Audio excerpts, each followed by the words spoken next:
Chapter 134. What exactly happened? Countless beings were paying attention to this event. Such a shocking explosion was not something that could be caused by an ordinary battle, nor was it something that Pharaoh's failed experiment or the goblins' collective suicidal behavior could achieve. After Lothar brought his men into Karazhan, King Lang, who had been staring at the magic transmission, rushed up like a madman. His eyes were bloodshot as he grabbed the magic image that looked like a large mirror. Originally, it was the scene of the fierce battle in Karazhan, but now it was only pitch black. Who can tell me what happened in Karazhan? Lang was almost gritting his teeth, suppressing his uneasiness and nervousness as he asked the court mage beside him. Several old mages looked at each other, and in the end the oldest one stood up. Your Majesty, it should be a big explosion in Karazhan. Judging from the sounds at the scene and the final impact, it should be His Excellency Duke Marcus killing the Demon King Sargeras, and then His Excellency Medivh regained his sanity at the last moment. Then he used the artifact magic staff Atish and all the power of Karazhan to attack Sargeras. The old mage tried to explain his speculation in terms that would not provoke Lang, but he did not say the result, because what happened next could be imagined by everyone. As for the characterization of Medivh, this was a taboo in the entire kingdom's upper echelons. Many nobles, whether openly or secretly, proposed to label him as a traitor and nail him to the pillar of shame, but these were forcefully suppressed by Lang. In fact, it was precisely because King Lang was slow to label Medivh as a traitor that the uninformed nobles ran to Karazhan to seek refuge. Lang punched the communication mirror and there was a muffled sound. Restore communication as soon as possible. No matter what news there is in Karazhan, I must know immediately. I am going to hold a military meeting now. The aftermath of the Karazhan explosion had a far-reaching impact, and it had various meanings and effects on all levels, especially on the orcs. To the south of the Swamp of Sorrow, the Horde camp, which was now called the Cursed Land by humans, was still in full swing. The tribal campsite, which had a diameter of over 100 kilometers, was expanding every day. Ghoul Dan's Shadow Council's headquarters was located in a small clan that couldn't even be considered famous.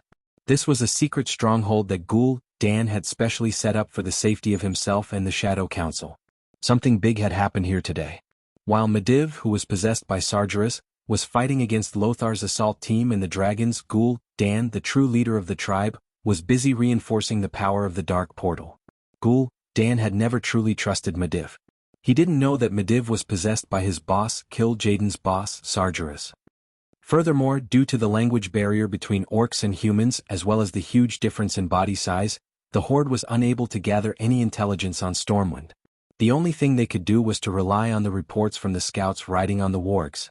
From Ghoul Dan's point of view, Medivh was a powerful wizard with ulterior motives, a schemer and an unreliable partner. That was why ever since the orcs had arrived in the world of Azeroth, Ghoul Dan had been thinking of ways to get rid of Medivh's power. He used his power to locate the galactic coordinates of Azeroth, and used his power to reinforce this unstable portal. Although the Horde's warriors seemed to be reinforcing day and night, only Ghoul Dan, who was in charge of the Dark Portal, knew. Because of the instability of the portal, at least 20% of the warriors had died in the void. Of course, it wasn't that no orcs had asked Ghoul Dan why it was like this. It was easy to pass the time. Because Ghoul Dan had said from the start, only the strongest orcs can safely pass through this portal and fight for the Horde. Those who were weak would all die during the teleportation. The weak are not fit to be warriors of the Horde. The weak have no right to live. When they were teleported over, there was indeed a long distance where they were completely exposed in the void. That was just a few dozen seconds of suffocation, but it misled the Horde's warriors. Oh, so so-and-so didn't make it through that part? He was really weak. The weak had no rights. This was the common understanding of the orc tribes for thousands of years. There were a few times when the orcs asked, but no one asked anymore. In reality, those guys were all like flies that had hit an electric mosquito swatter, directly smashing into the spatial barrier of Azeroth and instantly turning into ashes, drifting away with the cosmic wind to who knew where. But at this moment, the transmission of the Dark Portal was still relying on Medivh and Ghoul Dan's cooperation to maintain it. Well, almost at the same time that Sargeras was sent into the abyss by Medivh, Ghoul Dan, who was like a conjoined twins, was in big trouble. As the leader, Sargeras suddenly withdrew the mental strength that was maintaining the Dark Portal, and the burden fell on Ghoul Dan's shoulders. It had to be known that the original leader, Medivh and Ghoul Dan had put in 70% of their mental strength. This time, A mental shock that was 1,000,000 times more terrifying than an ancient tsunami suddenly rushed into Ghoul Dan's spiritual sea. Ghoul Dan suddenly let out an incomparably shrill scream. He covered his head, curled up like a shrimp and fell to the ground unconscious. The boss who controlled the entire situation had fainted for no reason, and the entire Shadow Council was in chaos. The chaos behind the orcs didn't affect the orcs' actions on the surface. In the eyes of the great Chief Blackhand, cutting off the reinforcements wasn't a big deal. According to the ratio of casualties in most battles between orcs and humans, it really wasn't a big deal for one orc to fight 10 humans. The hundreds of thousands of orcs in front of him were enough to destroy all humans. The Horde's offensive showed no signs of stopping. Duque didn't know about the changes between humans and orcs. After who knew how long, Duque woke up. Cough, cough, cough. Uncle Noxus, are you dead? If you're dead, make a sound. Smoke and dust filled the air and debris covered the ground. The dissipating arcane energy mixed with a small amount of evil aura, making the top floor of Karazhan so dark that one couldn't even see their fingers. Noxus' voice came from not far away. Rascal, I won't die even if you die. Also, I hope that the people who have gone through life and death with me will call me by my name in the future, and not my surname. Andoin, I actually just told you to make a sound, I didn't tell you to say so much. But judging from your voice, it seems that you really won't die. In fact, Duque's body was sore now. It wasn't because of physical injuries, but because of the chaos in the arcane circuits in his body caused by the explosion. Okay, where's Garona? Garona? Noxus called out a few times but there was no response. Noxus then asked tentatively, do you know how Medivh is? A weak voice sounded. Oh, old buddy, I'm not the first one to ask after the explosion. I'm so sad. Chapter 135. Medivh? Lothar's voice suddenly rose an octave, and anyone could hear the excitement in Lothar's voice. Lothar asked tentatively, Medivh, are you the real person or Sargeras? Okay, secret code, how did the Marquis punish you after you were caught peeping on the Marquis' eldest daughter bathing at his house when you were 15? Duque, Medivh. After a short 2 seconds of silence, when Lothar was about to start to worry, Medivh coughed and scolded in a seemingly weaker voice, you bastard, it was you who went to peep. If it weren't for Lang, the late king would have forced you to become the Marquis' son-in-law. Ahem. I can't believe such a thing happened. No, you must have remembered wrong. It was Lang who peeped. Lothar began to bullsh *T, shifting the blame and refusing to admit it. But a second later, Lothar suddenly laughed. Medivh, welcome back. Although it was interesting to hear the dark history of these two legendary big shots, Duque had no intention of talking at all because he saw Medivh's status through the system. Well, I'm back. I may have to leave again soon. Oh, now wait. Damn it. Duque soared. Lothar, who had been in a relaxed mood, screamed like an animal waiting to be slaughtered. He almost dragged his wounded body, rolling and crawling in the direction of the sound, and crawled to Medivh's side. The smoke and dust gradually dissipated, and Lothar saw Medivh lying on the ground with disheveled hair. This old friend of his who had known him for decades since childhood was clearly dying. Blood bubbled up from the corner of his mouth. His chest, which should have been pierced by the king's sword, was now sealed by a large block of ice. If not for that block of ice, perhaps Medivh would have bled to death even faster. Medivh was indeed the strongest mage in the world. Perhaps Medivh, who had inherited Aegwyn's power as a guardian, would have a lifespan of hundreds or even thousands of years like his mother, but most people forgot that he was still immortal. Injuries hurt and severe injuries could also kill. Oh no, I've brought a priest with me this time. I'll go look for him now. Despite knowing that the chances were slim, Lothar was unwilling to give up. Apart from being righteous, Lothar was also a person who valued friendship. After confirming that Medivh was no longer the demon that harmed the world, he quickly regarded Medivh as his closest partner. The evil deeds that Medivh did when he was possessed were all forgotten by Lothar. There's no need for that. Medivh suddenly stretched out his left hand to grab Lothar's arm. My biggest injury is the collapse of my magic circuit. At this time, even the creation titans can't save me. The surrounding air suddenly became deathly silent. Medivh continued to speak in a weak voice, Ando, or remember to thank Duque. If not for his fatal blow, I would never have had the chance to get my body back. If not for Duque stopping at the crucial moment, I wouldn't even have been able to free myself to protect you after knocking Sargeras down into the bottomless abyss. Not to mention the time we have left to reminisce about the past. Lothar choked with sobs. He quietly sobbed while holding onto Mediva's skinny hands. At this moment there was no Azeroth Lion, no Stormwind Commander and no World Guardian. There was only a pair of good friends who were about to be separated forever. Idiot, do you think I'm the kind of person who's unreasonable and emotional? Alright then, I'll arrange things first. Mediv beckoned to the void with his more intact right hand. Duque, come here for a moment. Stepping on the rubble, Duque's figure appeared in front of Mediv and Lothar. Duque's mood was very complicated. For a player, this was undoubtedly the time to defeat the boss and obtain the reward. But as a transmigrator, he knew that there was a high chance that the secret of his immortality had been seen through by Mediv. Because he had been directly resurrected behind Mediv, who was under Sargera's control. As long as Mediv still had his memories, the disappearance of the corpse, the mysterious flowing light that surpassed magical power, and the sudden appearance of a complete body, it was impossible to hide from Mediv. What if Mediv were to bite back? Perhaps he would no longer be able to establish a foothold in the entire Azeroth human world. Mutants. A mysterious life form similar to a demon. Thinking of all the possibilities, Duque felt a chill in his heart. The problem was that he didn't even have the chance to flip the table and kill Mediv in advance. As early as when he was looking through the battle records, he saw the words Aegwin. Now, the previous Guardian Aegwin, the Red Dragon Queen Alexstrasza, and the Writing Priestess who was actually one of the leaders of the Night Elves, Tyron Whisperwind, such a large group of powerful people were all outside Karazhan. Why would he flip the table? Duque was uneasy.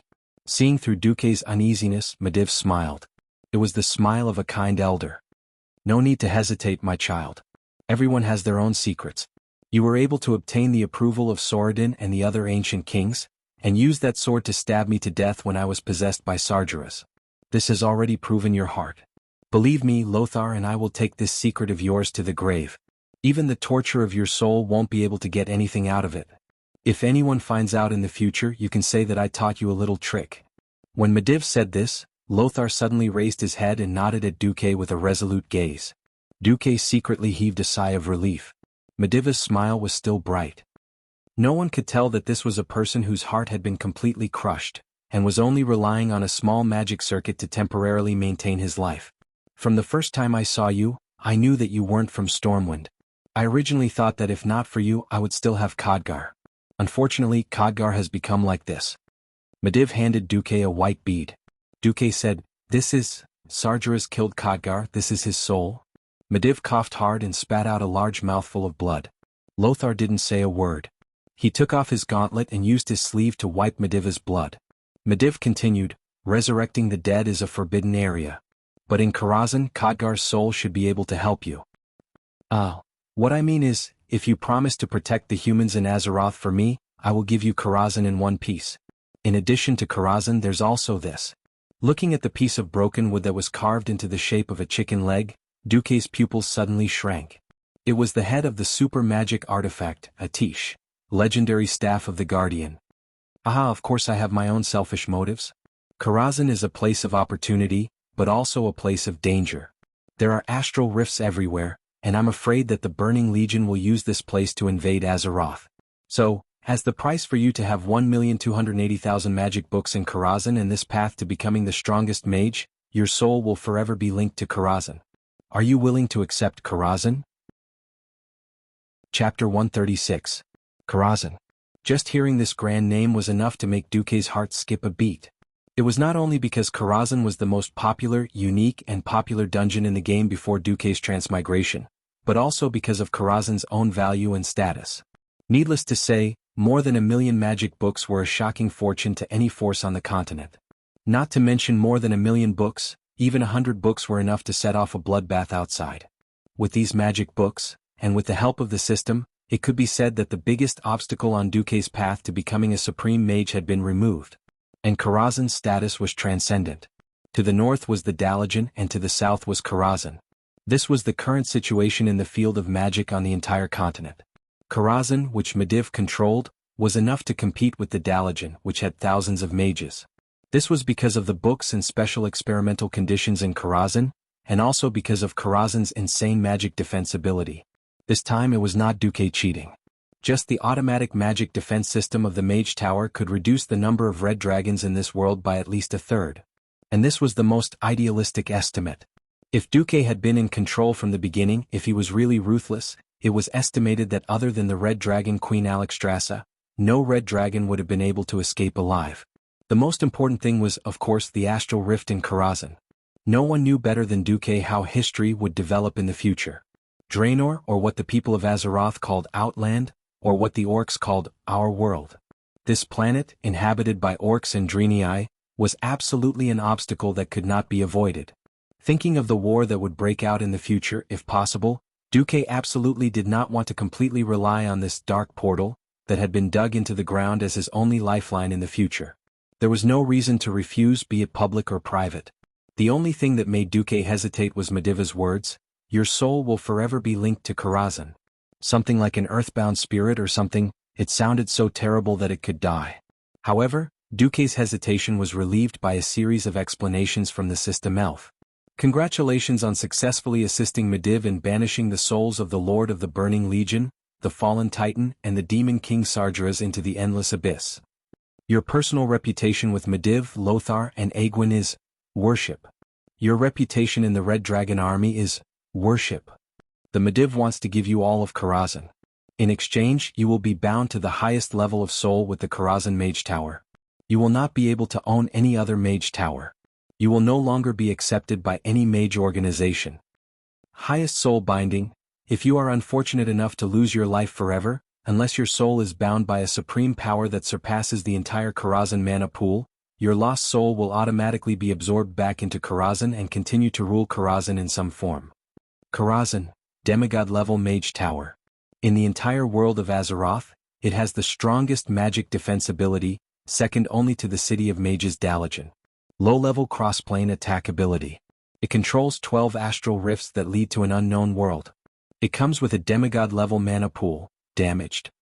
Karazhan Library, contains 1.28 million magic books. Although most of them are books on magical creatures, magic phenomena, unknown creatures, environments, and other information, one thing is certain. There are all the magic books you need to train until you become a Breaking Dawn mage. More details of Karazhan are unknown. You will need to discover them yourself, host. Mediva's inheritance. Mediv knows that he will die and he hopes to give his inheritance to you. Only by accepting his inheritance can you fully possess Karazhan. In addition to the Karazhan Mage Tower, you must also accept the following things. Mediva's integrity, human nature. Mediva's seed of prayer, Atish, Guardian's legendary staff. Mediva's integrity. Without the interference of Sargeras' will, Mediv is a true saint. He possessed a heart of compassion and compassion that surpassed that of ordinary people. Inheriting his integrity will allow your human nature to surpass your original upper limit. You may do a lot of saintly actions from time to time. But you can use your will to forcefully suppress it. Or you can deliberately lose your soul to let your human nature return to a reasonable range. Mediva's seed of prayer. Mediv has loved the world of Azeroth and Stormwind all his life. He doesn't want to see you harm Stormwind, so when you receive his inheritance, a spiritual seed will be planted in you. As long as you don't become a heinous demon, the seed will only benefit you. Once you choose to join an evil organization such as the Burning Legion, the seed will take action against your soul. Please find out for yourself the specific situation. Atish, the legendary staff of the Guardian, epic level remodeling quest released. This artifact staff with immense power has not disappeared. Because Mediv used its power to force Sargeras into the abyss, this artifact exploded into more than 40 pieces. If you can successfully collect all the pieces of the staff, you will have the opportunity to own this unique artifact staff in Azeroth. After reading through all the requirements and prohibitions in one breath, Duke felt a weight lifted off his shoulders. Mediv didn't cheat him and he could be said to be kind. As long as Duque didn't run to the Burning Legion or the Scourge Legion, and didn't start a massacre in Stormwind, Mediv wouldn't have any means to restrict him. At this moment, the withered face of the world's greatest wizard, who was about to pass away, suddenly smiled and 2 lines of tears rolled down his cheeks. Duque, from the moment I first saw you, I knew you would be an unfettered powerhouse who soared in the sky and ruled over the earth. I never thought about using morality or power to bind you. Even when I was secretly influenced by Sargeras, I never had such a thought. But, Duque, have you thought about it? The greater the power, the greater the responsibility. It seems that if a talented and capable person like you doesn't stand up, Azeroth will definitely perish. When Duque heard this, his heart suddenly shrank. He didn't know why, but a sour feeling welled up in his nose. Medivh continued, even if you're not from Stormwind, at least I hope you remember that there was once a Stormwind city that provided you with the soil to grow. Remember that there were countless brave people who fought alongside you. They all hoped that the kingdom would survive. They hoped that this beautiful and fertile land would no longer be ravaged by evil. Chapter 137. Duke, I'm begging you to. Lothar couldn't help it anymore and spoke with red eyes. Duque stared blankly at the dying Medivh, and also at Lothar, the Lion of Azeroth, who was about to cry in front of him. In his impression, Anduin Lothar was a hero with infinite loyalty and courage. Even when his country was destroyed, even when his 2 childhood friends died one after another, even when his own son died on the battlefield, he never showed his weak side. He was still like a flag, leading the Stormwind, leading the 7 kingdoms, and even leading the entire alliance to victory in the future. Lothar was a hero with an iron will that would never admit defeat. However, the current Lothar was no longer the strong image in history, but it gave Duque a more realistic feeling. Yes, this was the living Medivh and Lothar, this was the real Stormwind, this was the Azeroth that countless heroes forged with blood and fire. Duque nodded gently. There's no need to say anything. I will fulfill your wish. I will inherit your will. I once told His Majesty Rin, if the destruction of Stormwind is inevitable, then I will change it for you personally. Now, although I haven't completely done it, I believe that with our efforts, the future of this kingdom's destruction has begun to be reversed. If inheriting your power and wisdom and fighting for the survival and hope of all mankind is my fate, then my choice is to accept. When Duque finished speaking in one breath, both Lothar and Medivh trembled as if they had been electrocuted. Medivh gently pressed on Duque's hand. Duque, as the new master of Karazhan, can you please bring in a few old friends from outside? I can still hold on for a while. Although the circulation of mana in the temporary magic circuit in Medivh's body was getting weaker and weaker, it seemed that what Medivh said was true. Duque decisively took over part of the authority that Medivh had handed over and opened the barrier of the mage tower that was still in operation in Karazhan. Medivh's voice rang outside the tower. Mother and a few of my old friends outside, could you come in for a moment? The few mighty figures outside the Magus Tower who were nervously observing the situation exchanged a glance. The Red Dragon Queen flapped her wings and carried Aegwynn and Tyrande up. Several minutes later, not only the 3 of them, but also Windsor and some of the remaining soldiers arrived at Medivh's side. People surrounded the city in a dense mass. Aegwynn, on the other hand, knelt on the ground and hugged her son, letting Medivh's head rest on her thigh. Even though 800 years had forged her strong and firm will, at this moment she was just the mother of a child, no different from the millions of mothers in the world. Ignoring his mother's tears, Medivh spoke in a weak voice. I, Medivh, former guardian of Azeroth, chief archmage of the royal court of Stormwind, declare in front of all the ladies and gentlemen present that my last wish is to pass on the Karazhan Mage Tower and everything within it to Sir Duke Marcus. Beside him, Lothar, who was supported by Windsor, also spoke. I, Anduin Lothar, 7th leader of the Brotherhood of the Iron Horse, Sir Stormwind, commander of the Stormwind Royal Knights, hereby confirm Medivh's last wish. I will convey his last wish to His Majesty King Lang Rin. When His Majesty completes the confirmation, Karazhan will officially complete the transfer of fief. This moment was destined to be forever fixed in the memory of all the spectators. Time flew. After Hua Lao passed away, many of them would repeatedly think about everything that happened at this moment. The death of the strongest mage, guardian of Azeroth, Medivh, symbolized the end of an era. And Duke Marcus's inheritance of Karazhan symbolized the beginning of a new era. Under the witness of so many people, Medivh used his weak fingers to draw an unknown symbol on Duque's palm. Duke could only feel that there was an endless amount of knowledge surging into his spiritual world like a tsunami. Perhaps at this moment he still could not digest this knowledge, but Medivh had already very considerately helped him pack up and seal this knowledge. Before Duque reached the corresponding level, these spells that were too burdensome for the weak Duque would not be unsealed. In addition, there was also Karazhan. Similarly, a strange light lit up outside the whole of Karazhan. The huge Karazhan was becoming transparent and illusory. Medivh activated a magic device that could still work and began to pull the whole of Karazhan into a certain void. Time passed quietly, and everyone in the workshop quietly watched the great mage walk towards the end of his life.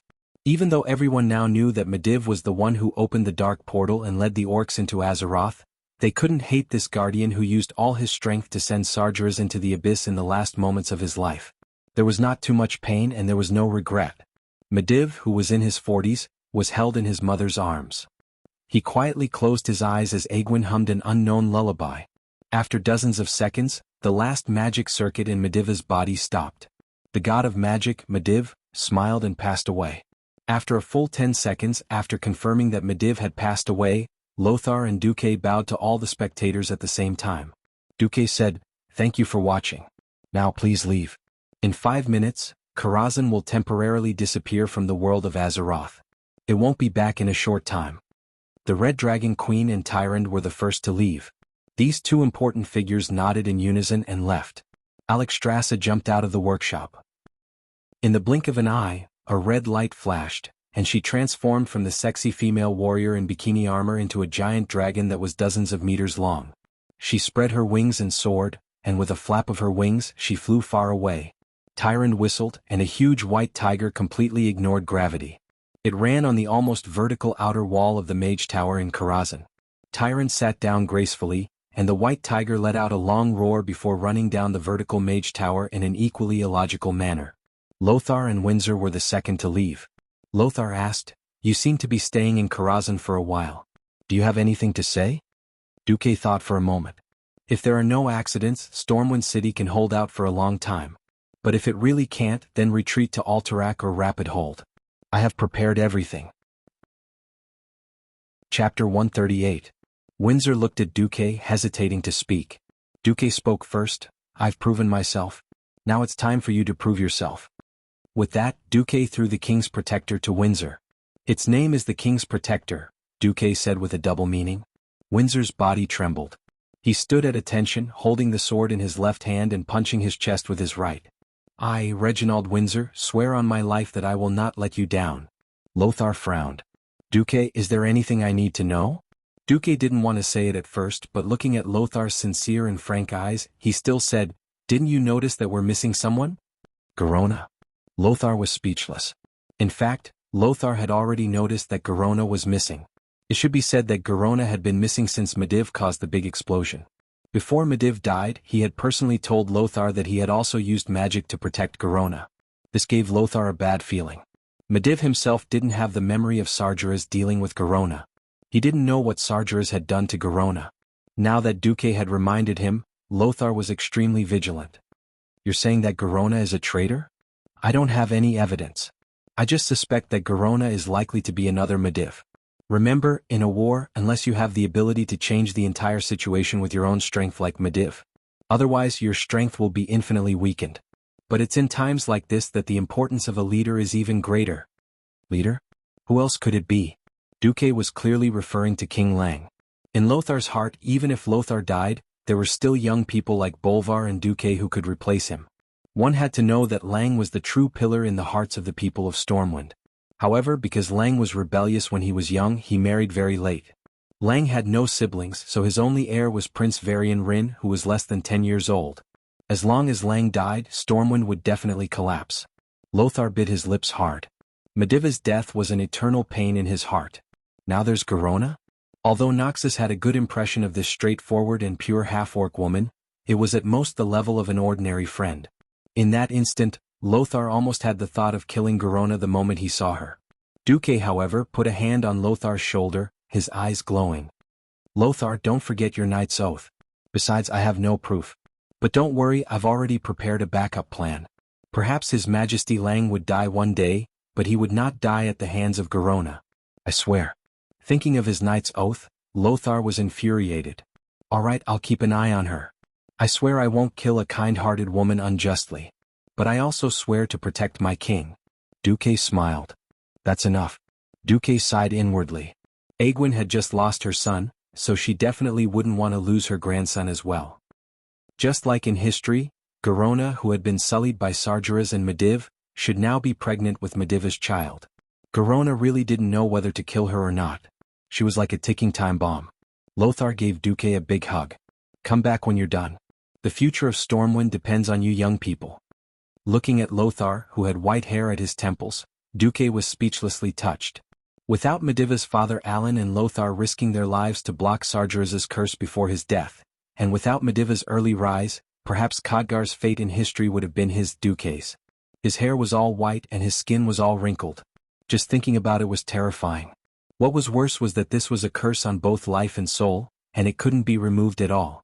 Even though Khadgar went to the Driniai Shotrath city to study the holy light and train in seclusion, he still couldn't get rid of this curse after he came out and became an archmage.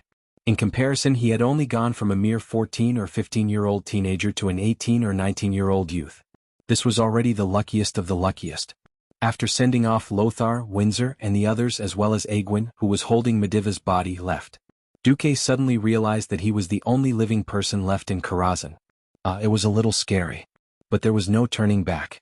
Duque could feel that a part of his soul had begun to fuse with the entirety of Karazhan. Of course, when Mediv had given him the inheritance, Duque had played a small trick.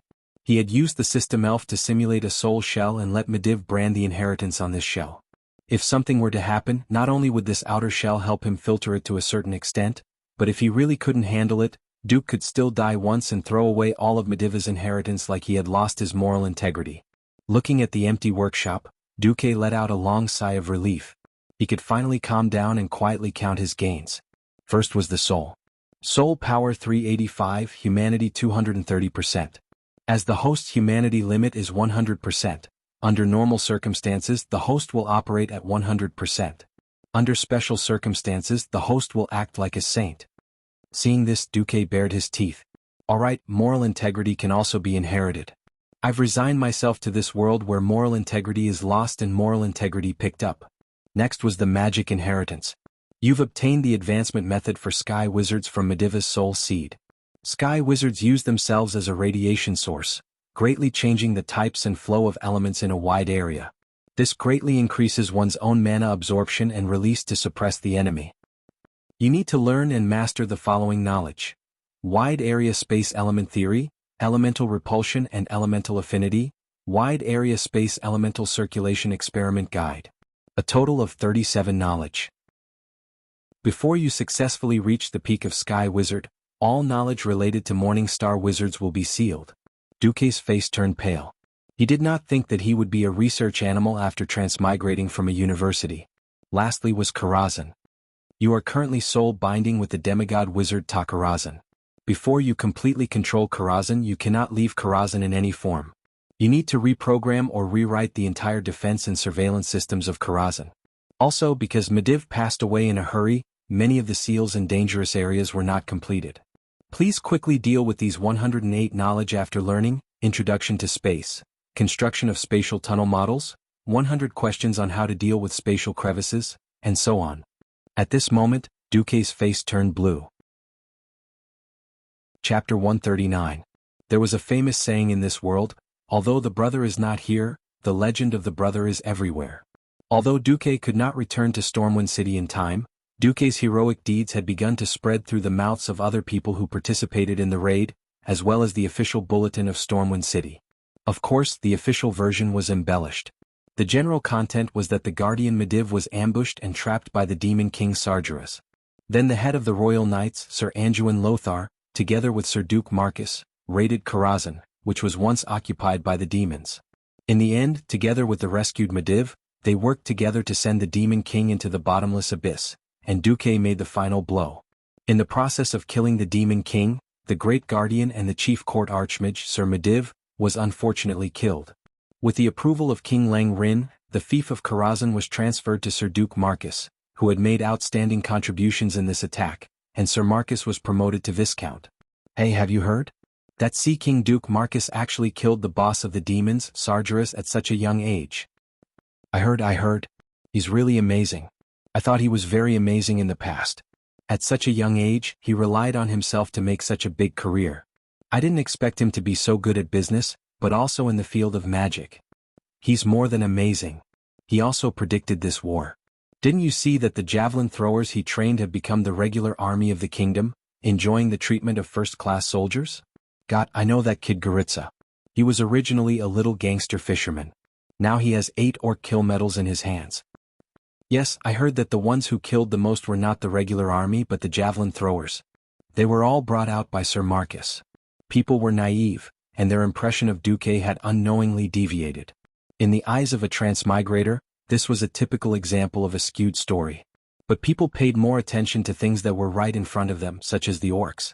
People would only understand Duque from the things they came into contact with on a daily basis, and not from the exaggerated stories that were exaggerated in the taverns. They only knew that the only lifeline of the kingdom, the sea, was maintained by Duque's fleet.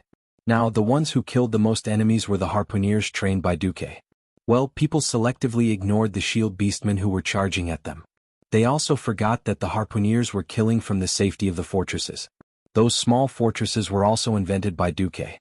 Then it was Duque's fleet and the Naga warriors under Duque's command who risked their lives to enter the inland river to pick up the refugees and return to Stormwind City.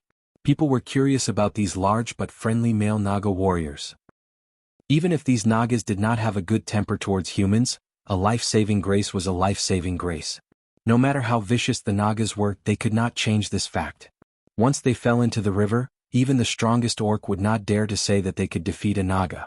This was not the first time the Horde had encountered such a situation. Heroic orc warriors rushed into the shallow water that did not even reach their knees in order to kill humans. In the end, the Naga did not fight the orcs at all. They waved their long snake tails and wrapped around the orc's leg, dragging the orc into the deep water and drowning him. What they got was the cheers of the refugees on the ships and the ugly expression of the orc commander.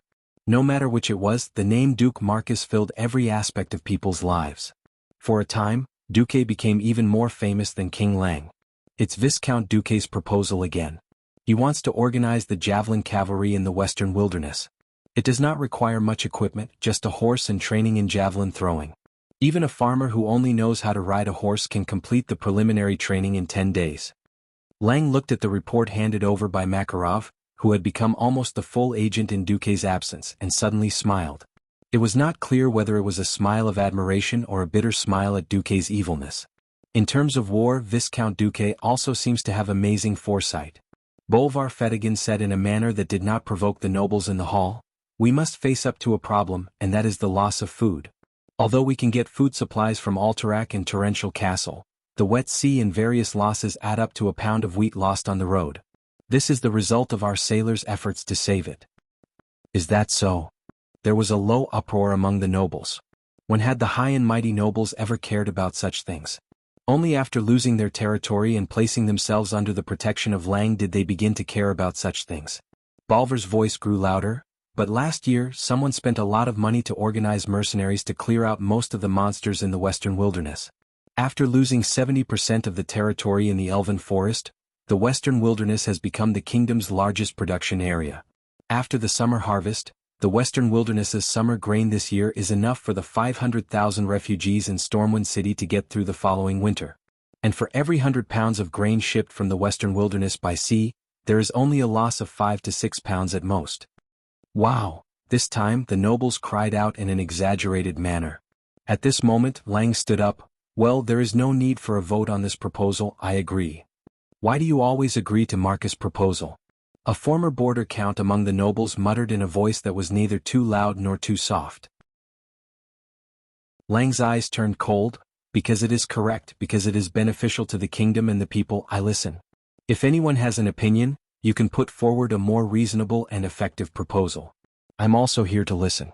If someone's 100 proposals are correct, then I don't mind listening to 100 proposals in one go." The nobles' complaints were actually based on the loss of power. King Lang used his courage to suppress everything. Lang's eyes were so clear, his face so resolute. In Lothar's eyes, history surprisingly overlapped, and his slightly blurred vision outlined an old picture full of historical feeling. In the picture, Thoradin the Great's last son was abandoned in the desolate Rapidstream Castle, and then he and his last supporter led the people all the way to the southern part of the continent, all the way to the current Stormwind City, and almost built Stormwind from scratch. 1,000 years had passed, and many nobles had fallen into corruption. Lothar rejoiced. When the glorious impression of the late king was about to fade forever, at the moment of national calamity, the majestic figure of a young king overlapped with that of the late king. Lang Rin, a wise and great king. It was because of him that Stormwind still stood tall. While he was lost in thought, the voices in the council hall seemed to have been sucked out. For some reason, Garona, who was describing the strength of the tribe to the nobles and King Lang according to the scout's report, suddenly flashed her dagger. Chapter 140. Speaking of the participants in the Karazhan raid, Garona returned to Stormwind City before Lothar. Lang had always been puzzled about this. After Garona came back in a daze, Lang repeatedly asked about the situation, only to find that Garona's memory only lasted until she was knocked unconscious by Sargera's fear. Lang and Bolvar didn't blame Garona too much. On the battlefield, even the bravest knight might not be able to withstand a fear. If it was before the incident at the Dark Portal, Lang and Bolvar would have regarded Garona as a deserter. But now, countless battles had proven that if one didn't have a particularly strong will or skill, there was no way one could be immune to this thing. Moreover, when Garona returned, Lang had already received news that Lothar was injured but was fine, as well as that Duque was fine. In addition, with the news of Mediva's passing, Lang really didn't have much time to think about Garona since one of his childhood friends was dead and the other was injured. Because of that battle, although Lothar wasn't seriously injured, he injured his leg. Not only did he sprain his ankle, but in fact, during the big explosion caused by Mediv, the protective shield used by Mediv wasn't complete, and there were still several pieces of gravel that pierced into Lothar's injured leg. In the end, even though Lothar was burning with anxiety, no one dared to let Lothar ride the bumpy griffin. In addition, with Lang's strict orders, Lothar could only bitterly return in a carriage. Coupled with the changes in the battle situation, the front line in the Elven Forest was constantly moving towards Stormwind City. Lothar and his party had to go from east to west, almost crossing the entire Twilight Forest before turning north to return to Stormwind City. The poor vision in the Twilight Forest also greatly delayed the return of Lothar and his party. By the time Lothar rushed back to Stormwind City without much rest, they were already a full month later than Garona. Seeing Garona standing beside Lang, Lothar suddenly remembered what Duque said. As a half-orc, Garona did not have the right to enter the core of power in Stormwind. In Lothar's previous message, Lothar vaguely reminded Lang to be wary of Garona. He also secretly sent a message to his men to keep an eye on Garona. Garona was too harmless, but Garona's information was too important. When it came to the tribe, humans were completely clueless. Many military matters were related to her. Lang had also tried isolating Garona and sending someone to ask her if anything happened. Garona wasn't annoyed and answered every question. The problem was that the military situation was urgent. For example, the battle prowess of the various orc clans could be said to be uneven. For example, the Blackstone and Warsong clans were definitely ferocious. Not only were their individual soldiers strong, but they also had a large number of people. When the Beastmen invaded, they would often send out troops in units of clans. The second-tier clans were much worse off, such as the Thunder King clan. The unknown third-tier clans were even worse. They were behind in all aspects in terms of numbers, equipment and basic battle prowess. The difference in battle prowess might be a first-tier clan warrior fighting 10 human soldiers, but when it came to the third tier it would be 1 to 3. However, not only were the orc military flags ugly, they were all F***king handmade. With one slip of the hand, the flag of the same clan could be turned into several totems. In addition, the art lessons of the scouts were taught by the physical education teacher. With mistakes piled on top of mistakes, it was naturally easy for things to go wrong when they arrived at the command post in the rear. Lang and the senior generals had been screwed over more than once by such trivial matters. The most serious time was when they almost filled in an elite army that had been formed before the war. It was different with Garona. No matter what kind of scribbles it was, she could recognize which clan it was at a glance. She could tell the characteristics of the clan, the number of people, and the battle prowess in one go. In the eyes of many officers, Garona was simply a treasure house given by the heavens to Stormwind. Even if they fought and retreated and lost every battle, at least their losses were reduced. In Duque's suggestion left behind by Makarov, there was another time when it was summer, when the weather was dry, and they sent a suicide squad on horseback to burn down the East Cove lumberyard. This fire was awesome. They burned down 3,000 elites of the Blackrock clan, and the price that Stormwind City paid was only 5 suicide soldiers. As time passed, Garona had unknowingly become an important minister of the kingdom, and she would definitely participate in every military conference. Especially when the Horde conquered Goldflash Town, the gateway to Stormwind City, and was about to reach Stormwind City, the military conferences were held more frequently. This time, the military conference looked no different from any other military conference in the past. The only difference was that Prince William, accompanied by the Queen, listened quietly at the side. Originally, Lang was against William's participation in the military conference. However, the Queen's words made Lang change his mind. William is already 10 years old. In my opinion, this war with the orcs will continue for a long time. In 5 or 10 years' time, Can you guarantee that you will still be able to command the army like you do now? Can you guarantee that the next king of the people of Stormwind will be a good king who knows how to use troops? Lang fell silent. Mortals would eventually grow old. Faith would be passed down from generation to generation.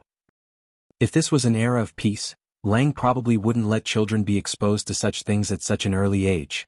However, this was an era of war, and even Lang himself didn't know when he would have to personally go to the battlefield. Swords had no eyes, and no one could guarantee that they would come back alive every time they went to the battlefield. Once he died, Stormwind would need a new king. Alright, you've convinced me. On this day, Prince William was very excited. Even though he was well educated and sat quietly in his seat, his eyes would sweep over Lothar from time to time. William especially admired Lothar, not only because Lothar had taught him swordsmanship, but also because of Lothar's various legendary stories. His burning gaze made Lothar feel uncomfortable several times during the military conference. He was also curious about Garona. His father and mother often came into contact with this amazing female half-orc, and often mentioned her good qualities. However, for safety reasons, he didn't have many opportunities to interact with Garona. The military conference was a little boring to William. A group of generals were arguing over something, and everyone insisted on their own opinions. Then, Anduin and Bolvar would express their opinions, and finally, Lang would summarize everyone's opinions and make the final decision. At this moment, Garona suddenly looked like she had a headache. She suddenly covered her head with one hand and pressed the other on the military sand table. "What's wrong?" Lang asked with concern. In the next moment, a cold glint flashed in the eyes of everyone at the military conference table. Because of Lothar's insistence, there were always 2 fully armed royal guards by Lang's side at all times. When the cold glint flashed, the guard who was sandwiched between Lang and Garona reacted quickly. He had been staring at Garona intentionally or unintentionally, so his reaction was the fastest. Chapter 141. He had 2 swords, one was a standard long sword, and the other was a short sword for close combat. At this moment he pulled out the short sword. If he had a third of a second, he could have unsheathed the sword and stood in front of the king. However, it was too fast. Garona's figure turned into a flash of green light. The cold light flashed. It was just a horizontal slash, but he couldn't dodge it. Even his movements and thoughts couldn't keep up. An amazing killing skill. Beat. Angle. Strength. They were all marvelous to the extreme. Chi. A red arrow of blood spurted out from the guard's throat. One had to know that the Imperial Guards were fully armed. The full helmet was only in the shape of a T. The horizontal gap was convenient for a wide field of vision. The vertical gap was convenient for breathing. There was almost no angle between the helmet and the breastplate. In fact, there was only a gap of less than 3 millimeters. But this gap was caught. It was a one-hit kill. There was no luck. No one reacted. Garona flashed past the guard and appeared in front of Lang. Ryan couldn't help but be stunned. To be honest, Lang was not weak. In fact, the moment he saw the cold light, he had already reacted. But the moment he saw Garona's face, he was stunned. What kind of a face was that? In Clayton's imagination, this kind of assassination where the dagger was revealed, the assassin should be fierce and vicious. It was either filled with unparalleled hatred, or it was filled with a coldness that viewed life as worthless, or it was, Lang thought of many possibilities. In fact, after Lothar vaguely reminded him, he more or less kept an eye on Garona. However, Ryan had never thought that Garona would have such an expression on her face.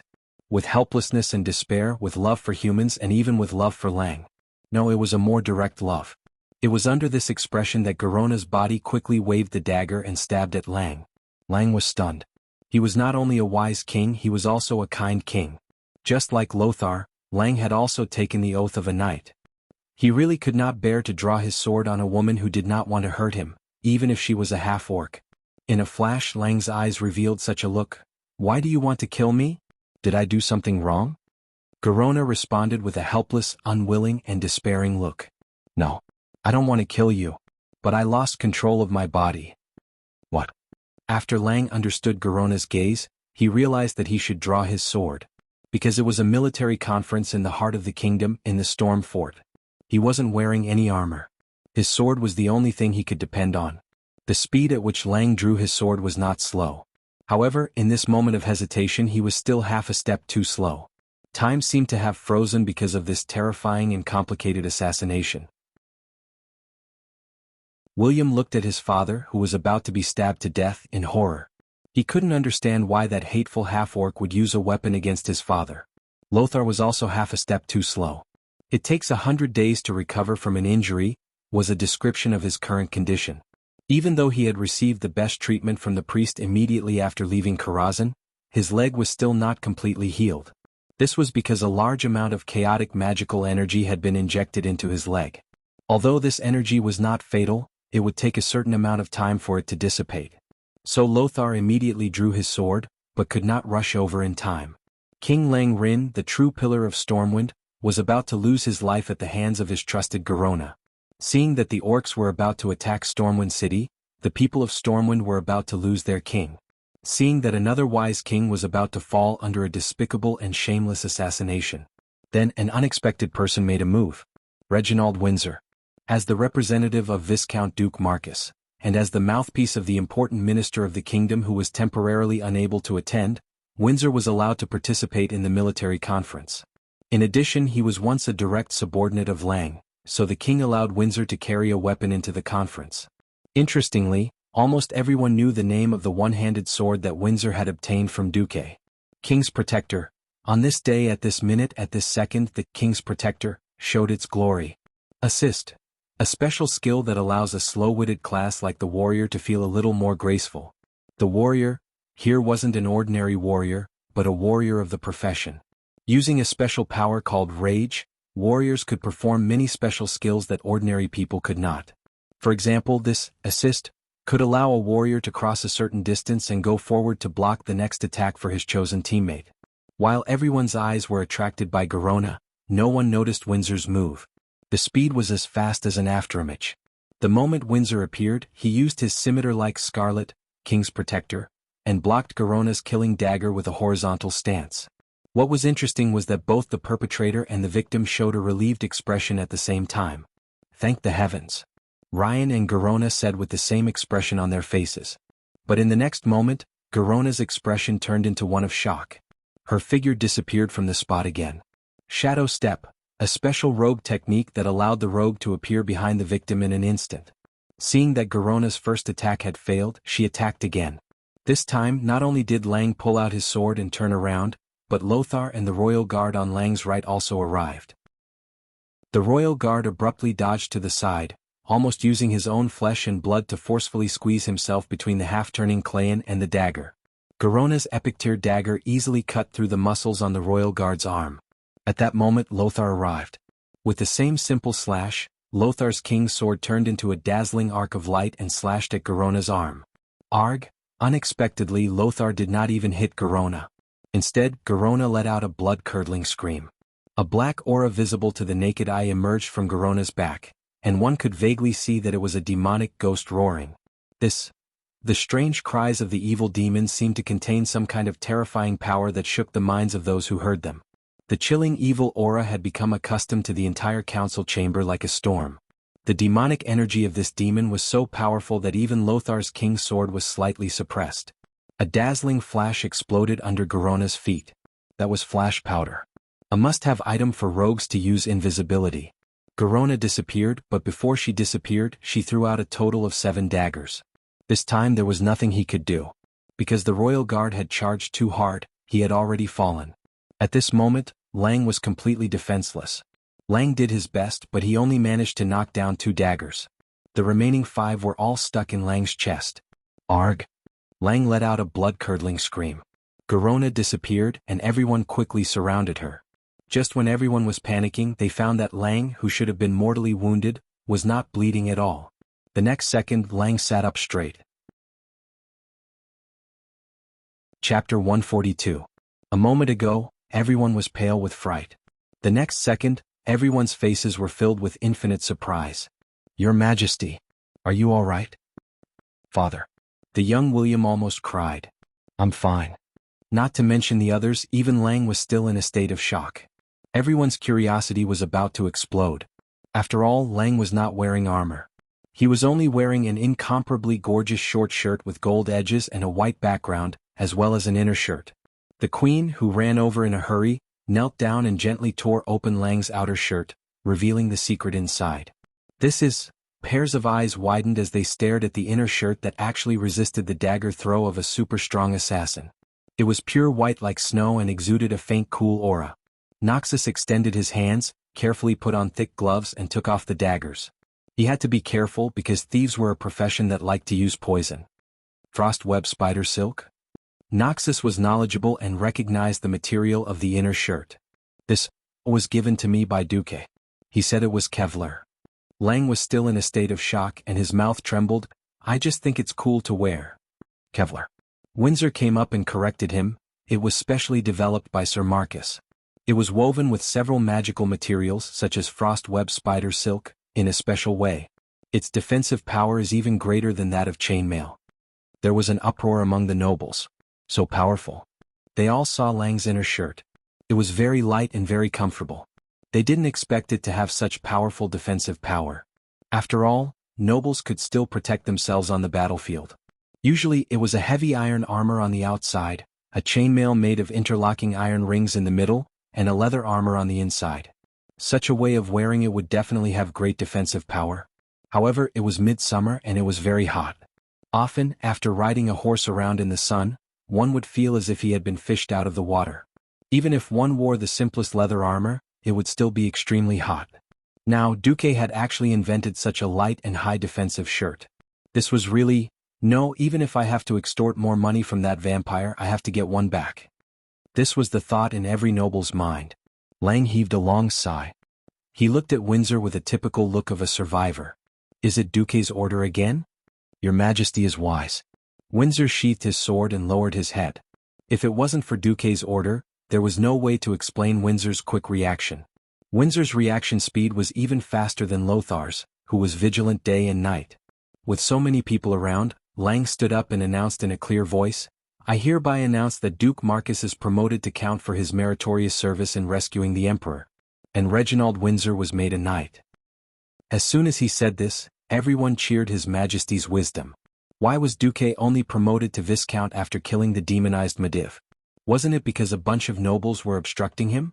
He gave a lot of reasons, saying that young people were spoiled, and said that Duque's background was unknown. Now, even though Duque wasn't around, Duque's products and Duque's men still came to the rescue. There was no reason to refute, so they could only pinch their noses and accept it. Who asked you to not have the ability to rescue the Emperor at the first instance? Since ancient times, this kind of meritorious service was the fastest way to get promoted. Moreover, now that the Orc army was at the city gates, they needed Lang's leadership and rallying power even more. No one would make things difficult for them at this time. Looking at everyone praising Duke, the young William's eyes lit up like a starry-eyed groupie. Unknowingly, this Duke Marcus, who wasn't much older than him, had already become another idol in William's heart. Today, be it the Orc's capriciousness or Duque's strategizing and ability to control the situation from 1,000 miles away, they both left a very deep impression on William. William couldn't compare Uncle Anduin, whom he admired the most, to Duke. That was because the two of them were completely different types of heroes. Anduin was valiant and full of manliness. He was brave, decisive, and determined. He would never lose confidence and courage at any time, inspiring everyone around him. On the other hand, Duque was wise and resourceful. He was proficient in business, invention, and battle strategies. He was full of mysterious aura and powerful magic. He didn't lose his courage either. Previously, someone had said that Anduin Lothar and Duke Marcus were like two walls in a stormwind. William didn't believe it at first, but from today onwards he made a small decision. At this moment, what was Duque, who had unknowingly been pushed to the peak of the storm, doing? Unfortunately, he was bickering. What the hell? Why are you so stupid? Oh my god, how did you become an earth mage? Even a Dalajan apprentice who isn't even 10 years old has learned this basic magic knowledge. How can you not know? Yes. I'm a rogue mage from an unorthodox background. Teacher Khadgar, please teach me well. Bright light gathered from all directions. Strands and strands of light intertwined to form a blue, semi-illusory human figure. Arcane energy gushed out from the magic circle beside Duke, and in an instant, the entire human figure was filled to the brim. This person, who was still a little translucent, used his right hand to remove his hood, revealing a rather young face. He was the former secret agent of the Tirisful Council, the apprentice of Mediv and Khadgar, who would have become one of the strongest magic gods in the future if he hadn't died. Just as Mediv had said before his death, Khadgar was indeed a good helper. The first and simplest thing was that when the entirety of Karazhan was pulled into the void by Medivh's spell, the first thing Duque discovered was that he actually had no food. If the great hero who had killed Sargeras and inherited the legacy of the greatest mage in the world, Medivh, Duque starved to death in Karazhan, it would definitely be the biggest joke in all of Azeroth. The empty, lonely and cold Duque almost drove himself crazy. Fortunately he remembered that he still had Khadgar. Thus, after paying 5 soul power through the system elf, Khadgar came back to life, in a ghostly state similar to Aaron's shadow. Khadgar still had his own reason and could still cast spells. Unfortunately, all of his soul power had to be supplied by Duque. If Lord Duque was unhappy, it would only be a matter of minutes before he extinguished Khadgar's soul. Of course, Duque would not allow a talent like Khadgar to just disappear like that. Thus, after some inhumane bargaining, Khadgar became Duque's butler in Karazhan, a teacher in the field of magic, a hired thug and cannon fodder. To outsiders, Khadgar had to call Duque master. Internally he still had to call Duque master. Alright, to a certain extent, Khadgar was no different from a slave beast. Chapter 143. How strong was Khadgar? It was hard to tell now, but in the future history, Khadgar was the hooligan who could instantly teleport hundreds of people, easily blow up bridges and dams, and was a master of ice, fire, and magic. He was the king of hooligans, the king of hooligans. Perhaps it was because he was too strong that countless of his teammates died. Actually, it should be said that Khadgar's enemies were very strong, but Khadgar was even stronger. However, his teammates were not strong, so Khadgar survived while most of his teammates died. So what was Khadgar doing now? Well, he was baking bread for Duque. There was nothing he could do about it.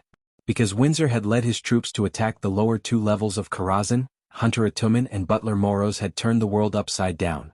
In the end, most of the food reserves had been destroyed in this battle. There was not much food in Karazhan to begin with, and now there was even less.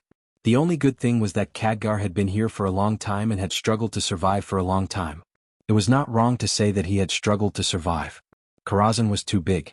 The library alone had more than 28 million magic books, and that was not all. After taking over Karazhan, Duque found out that other than magic books, there were also more than 3 million books of various types. The library was the size of a football field, and there were as many as 3 digits. This was a very bad joke. Khadgar had once tried to eat, but because Butler Moros' servants could not find him, Khadgar had almost starved to death in the library. People were forced to do so. Khadgar had also been forced to learn the strange skill of hiding wheat, cutlery, or baked bread everywhere. As a library, and with the special spatial structure of Karazhan, every room was ventilated and dry. Khadgar had actually gone around a few times and found food that was not contaminated, enough for Duque to eat for a few months. However, there was no salt or oil, which made Duque want to die. How many months have you been eating this? Duque pointed at the things that could be called food. No, I forgot how long I've been eating for. Anyway, I can read and fill my stomach, Khadgar replied. Duque's face fell. As for you, Master Duque, I really don't understand you. Why are you so relaxed in areas that mortals can't do, but often get stuck on small mistakes that even a mage apprentice wouldn't make? Khadgar found an oven to bake bread while watching Duque fiddle with the giant golem. That's right, why do you have to call this golem the curator? This is love. Feelings. Young man, understand? What kind of library has such a fierce librarian? Khadgar muttered softly. There were far too many things that Khadgar could not understand. First of all, he didn't understand how Duque was able to take over the curator's control right under the Medivh's nose. To him, it was unthinkable to snatch a specially made golem from the hands of a more powerful mage. However, Duque could not explain to Khadgar that he was a transmigrator. How do you explain the principle of automatic control? How do you explain the gate of no and no? This was not something that could be understood with a simple explanation.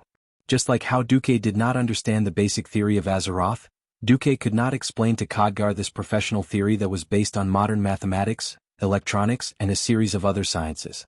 Not to mention Khadgar, anyone who was not in this line of work before transmigrating would not even have heard of these terms.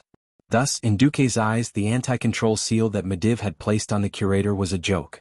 At that time, when he was in his soul form, he did not need to care about the highest control system. He only needed to modify a few feedback and basic control circuits to bypass Medivh and directly control the curator. This allowed the curator to attack at a critical moment.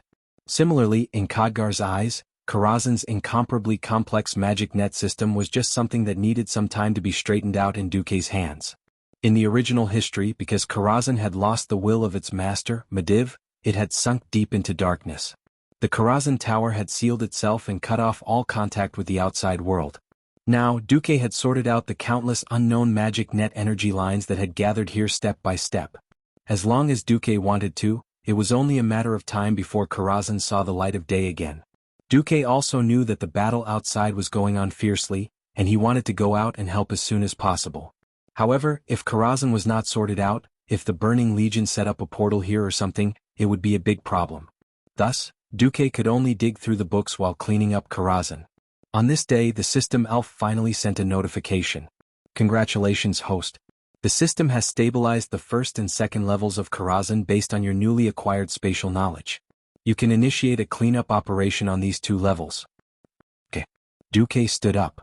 Khadgar, time to work. Work? I've already stabilized the first and second levels. It's time to clean them up. Really? Khadgar's eyes lit up. Unlike the serious and old-fashioned teleportation mage, Khadgar was smart and eager to learn. When he had books, he could be very quiet. When he wasn't studying, Khadgar was more lively. Khadgar was a little tired of the days where he could only go between the library and the workshop. He immediately put down the book in his hand and followed Duke and the huge curator. After passing through the blue portal that looked like an illusory mirror, after a short period of weightlessness, a man, a ghost, and a golem arrived at the first level of Karazhan. Your Excellency Marcus. A whisper suddenly came from the darkness. Huh. Duke was slightly surprised. In Duke's impression, the first level was Karazhan's horse shed. When the players in the game came to the horse shed, they only met ghost coachmen and ghost warhorses. No one would ever call Duke that. Looking in the direction of the voice, Duke understood. It was a translucent soul. His illusory soul wore the iconic Stormwind City armor, and he held a lion head shield and a standard longsword. Obviously, he was an elite soldier under Lothar who had died in Karazhan. You are? I remember you, Michael. Yes. That's great, Your Excellency still remembers me. I'm Michael Jonathan. Michael seemed to be very happy. Yes, I feel like my master. What happened? Am I dead? Where's Medivh? Where's Sargeras? Michael's questions were like a machine gun, and Duque patiently answered them one by one. I won. Then I have no regrets. It's a pity that it turned out like this. Michael's situation triggered Khadgar's sadness. The 2 ghosts had the same expression. Chapter 144. I don't know if a ghost will be reborn as a baby after being decomposed, but if you think it's a pain, I should be able to erase your soul. For some reason, a 3D model of Karazhan appeared in the system prompt. In the first layer, Michael's name was clearly shown. On Michael's note, in addition to unable to leave Karazhan, it also clearly stated that there was an option to erase the soul. For some people, existing in the form of a ghost might be a form of torture. So Duque gave Michael a choice. Michael looked at Khadgar, who was also a ghost next to Duque. What about you? I've seen you before, Mage Khadgar. Why did you choose to continue to exist in this world?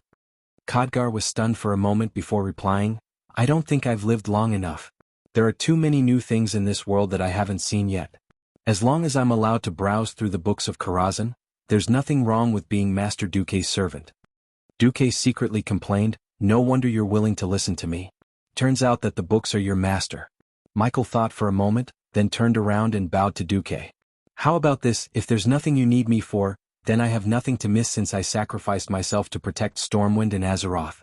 Then At this moment, the system suddenly gave Duque a shrill warning. Warning. Warning. According to your newly learned space theory and other knowledge, it has been detected that a space passage will be forcibly opened in 72 hours. After calculations, it is a 92.7% match with the demon army that Sargeras summoned. According to the energy level of the spatial passage, it is estimated that there will be more than 100 low-level demons and no more than 5 mid-level demons attacking. Then an unusually bright red countdown appeared on top of Duque's retina. Duque's expression changed immediately. Holy *T. I knew there was no such thing as a direct route to becoming a mage. Medivh had built a mage tower in Karazhan for 2 reasons. On one hand, it was convenient for research, and on the other hand, he had been silently guarding this world as a guardian. As the price of changing history and inheriting Karazhan, Duque had to take on the task of protecting Karazhan. In history, the Karazhan secluded themselves. This largely prevented monsters from coming to Azeroth through Karazhan and harming the people there. That saying was true: with great power comes great responsibility. Duque's right hand was infused with arcane energy. He gently placed his hand on Michael's shoulder. He was righteously bluffing. No, he was preaching about the power of holy light. Michael, if you want to find the meaning of existence, then I have a very, very important mission for you here and now. What? Michael was a little stunned. In his mind, he had just killed Sargeras, so there shouldn't be any big enemies.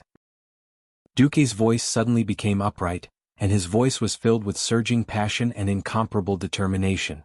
His eyes were burning, and there was even some kind of divine radiance surging on his body. Protect this place. Within 3 days, a group of demons will open a space channel and attempt to occupy Karazhan as a springboard to invade the world of Azeroth. They will harm our family, friends, and the people we love the most. Can we allow all of this? No, absolutely not. We can endure loneliness, we can endure hunger, we can endure fear, but we definitely can't endure the people we love, the world we love. At this point, Duque's voice suddenly rose an octave. Michael Jonathan, are you willing to protect the world with me, to protect all of humanity? His thunderous voice echoed throughout the first level of Karazhan. In that case, please allow me, Galadonald, to join you. A voice suddenly sounded from the depths of the stables, and another soul wearing the armor of a Stormwind soldier appeared. Count me in. Count me in too. The souls of the elite soldiers who had sacrificed themselves in Karazhan walked out from the darkness of the first and second levels. Yes, they had sacrificed themselves for the future of the people of the kingdom. Unfortunately, because of the characteristics of Karazhan, their souls were also bound here. They could not fall into hell, could not go to heaven, could not return to earth, and could not see their loved ones. Perhaps this was a kind of torture. However, at this moment they had found a new meaning for their existence: to protect Karazhan, to protect the world. Looking at the option in the system prompt, do you want to pay 10 soul power to transform the souls of 72 elite soldiers into Einherjar? Duque decisively clicked yes. A bright silver light lit up from Duque's palm, and he gently brushed it in the air. Spots of silver light scattered on the souls of these elite soldiers. They were pleasantly surprised to find that their souls, which had become dim and showed signs of dissipating, were beginning to solidify at a high speed. The long-lost sense of touch returned to their bodies. Even though their bodies still looked a little translucent, at least this was an unexpected and pleasant change. There was no heartbeat, but there was a strong pulse from every corner of their bodies. They did not need to breathe, but they could smell the long-lost fragrance from their nostrils. Sight, touch, taste, smell, feel. These things that they had once taken for granted would only feel incomparably precious when they lost them. Every soldier's face showed surprise. Then their expressions quickly became determined, and they quickly lined up in 3 rows. Michael, who was in the lead, pulled out the long sword that he had worn when he was alive and said loudly, "Salute our new master, the new guardian of the world, His Excellency Duke Marcus." Swoosh, swoosh, swoosh. They pulled out their swords neatly, causing the dark stables to light up with a dazzling cold light. Bang, bang, bang. The Einherjars hit their shields with their swords, and there were bursts of high-spirited hitting sounds. The entire first level of Karazhan seemed to be trembling. No, this was not just a tremor. This was already a roar. It was not just the shouts and hits of these elite soldiers. It was as if every corner of Karazhan, every brick and every pillar was emitting a low and ancient sound. They resonated as if they were responding to the will of the Einherjars, responding to their determination to protect the world. With the same excitement, Duque looked around at these Einherjars, and a satisfied expression appeared on his face. "All right, brothers, let's go all out. Let's tell those damn demons that this is Azeroth's territory, not their playground." Oh.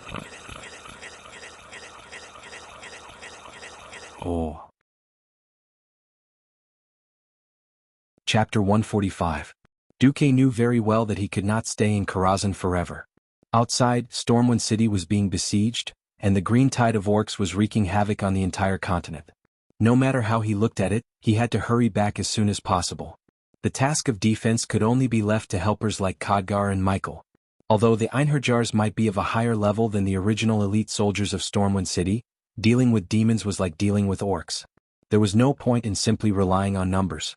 As long as it was not someone like Noxus who had entered the realm of heroes, no matter how experienced an elite soldier was, they would not be able to win against a demon. Duque suddenly recalled a game he had played before. Coupled with the mechanical traps encyclopedia that he had found in the Mediv library, Duque had an idea. 108 magicians' hands immediately appeared. They flew around the first and second floors of Karazhan. They creaked as they unloaded the wood that Duque needed, and even uprooted some of the pillars in the stable.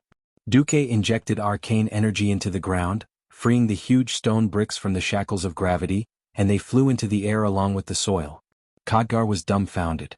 He looked at Duque, who had a lot of magic theories that he did not understand before, as if he were building a building block. Like building blocks, Duque completely changed the structure of the first and second floors of Karazhan. Damn it, even if Karazhan is in the middle of a space-time crack. But if you mess around like this, Karazhan will still collapse. Khadgar could not help but exclaim. What? Do you know anything about architecture? Khadgar was a mage, not an old foreman of the Mason Brotherhood. When Duque said this, he was immediately stunned. You know? Of course, as long as I don't touch the supporting pillars and load-bearing walls, even if I hollow out the first and second floors, there will be no problem. Also, I have calculated the gravity here, and it is only about 80% of the gravity outside. I can make it even sharper. Although Khadgar did not understand what Duque was saying, he did not understand. Just like that, Duque spent about a day turning the first and second floors of the Karazhan into a huge death labyrinth. Spike traps, tar traps, arrow walls, spring traps, blade walls, together with some gaps that led straight to the void turbulence, Duque ran into a propulsion trap that could knock away a huge body larger than a ton. Everything was ready except for the demons. 2 days later, at the main entrance of Karazhan, the chaotic void of red and black separated.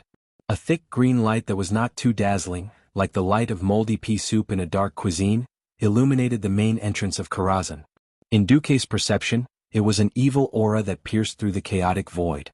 The unknown world connected directly to Karazhan. A huge crack was forcefully torn open in space, and some kind of magic was rapidly reinforcing the crack. A terrifying aura, so evil that it was almost tangible, gushed out from the portal. Duque, who was sitting at the end of the second floor, could also quickly smell the unpleasant aura. Beside Duque, Khadgar's expression changed slightly. After seeing Duque nod, he walked in front of a crystal ball that was flashing with arcane light and pressed his hand on the crystal ball. It was a soul crystal ball that could connect to the spirit seas of all the Einherjars on the first and second floors. The guest has arrived. I repeat, the guest has arrived.